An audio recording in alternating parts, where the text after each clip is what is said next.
Welcome back to TechKidFX for another Polygon Matic price prediction update, and in this video I'll be giving you the latest developments that have been happening here on the Polygon Matic chart, which has managed to break above a key area of resistance at around the $0.9557 mark. We also have a chart pattern that is information that I'll be drawing out to you and also give you its minimum target areas for its breakout. And before I get into that part of the technical analysis, make sure that you give this video a thumbs up, subscribe to the channel, and also check out the channel membership. And allow me to start the video here on the 4-hour chart by first giving you a recap of what has been happening, where you can see that after making our low at around the $0.32 mark, we started a very nice bounce to the upside in a move that has been obeying the Elliot structures, where you can see that I have this Elliot structure in yellow having the wave 5, making its peak at around the $1.3 mark and also completing the formation of that higher Elliot wave count 1 to the upside. And after seeing the formation of a higher Elliot wave count 1 of this Elliot wave structure that I have right here in blue, whatever we expect next is a corrective structure in the formation of a higher Elliot wave count 2, and I believe that is what had been playing out over here, where we have this ABC corrective structure that we also expected to see in the formation of that second wave, having the wave C giving us a low at around the $0.74 mark in what I'm terming as a higher Elliot wave count 2 to the lower side. And after seeing the low for that second wave, whatever we expect next on the long-term scenarios is a bounce to the upside in the formation of that higher Elliot wave count 3. And because a higher Elliot wave count 3 to the upside is an impulsive wave, we also expect to see fractal waves in formation. That is a 5-wave structure in formation within that higher Elliot wave count 3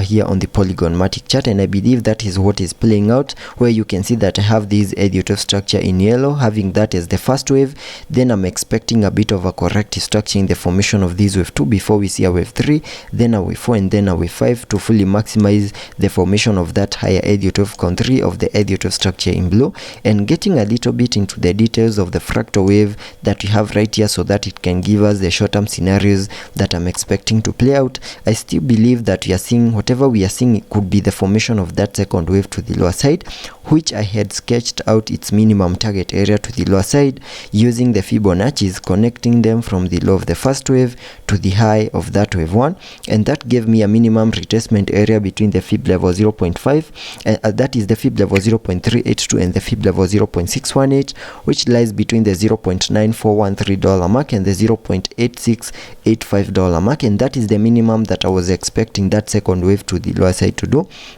And you can see we retraced back to the fib level 0.382, then saw a reaction of the fib level 0.382 and saw a bit of a bounce to the upside, tried to break above the key area of resistance at around the $1.06 mark without a success before we saw a bit of a pullback over here. And yesterday we lost a key area of support at around the $0.95 mark, and today we have managed to get above that key area of resistance once more. And there are chances that now that you have that support of the $0.95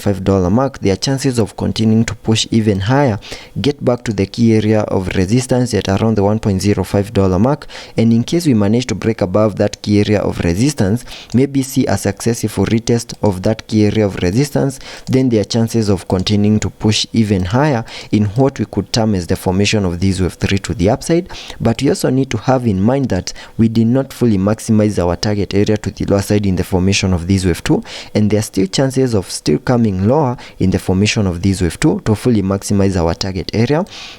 And in the formation of that second wave, we also expected to see an ABC corrective structure, which we are not seeing here on the charts, having the wave C fully maximizing the formation of that wave 2. And we also have a chart pattern that is in formation right here that is also supporting a bit of a movement to the lower side in the formation of this wave 2, which could fully maximize our target area. And that chart pattern is a double top, and I can first connect those tops using this red target area that is right here, which is also acting as an area of resistance. And drawing out the chart pattern, we can have that as the first top, then we saw the formation of the neckline before we saw the formation of the second top, and we are yet to see the breakout to the lower side. And this is a chart pattern that should break to the lower side, having the minimum target area of the breakout being given by the height between the tops and the neckline. So we can get that height and then place it below the neckline, and that gives me a minimum target area back to around the $0.795 $9 mark, and that is the minimum that I would expect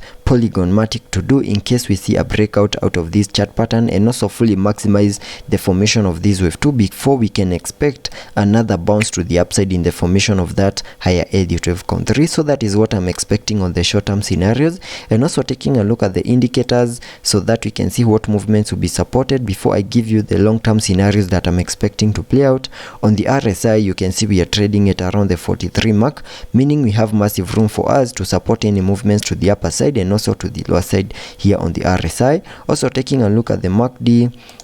On the MACD, we have been able to print a bearish cross, and we're also seeing an increase in the selling momentum, meaning lower prices are still coming our way. And jumping to the daily chart to give you the long-term scenarios that I'm expecting to play out. Here on the daily chart, you can see that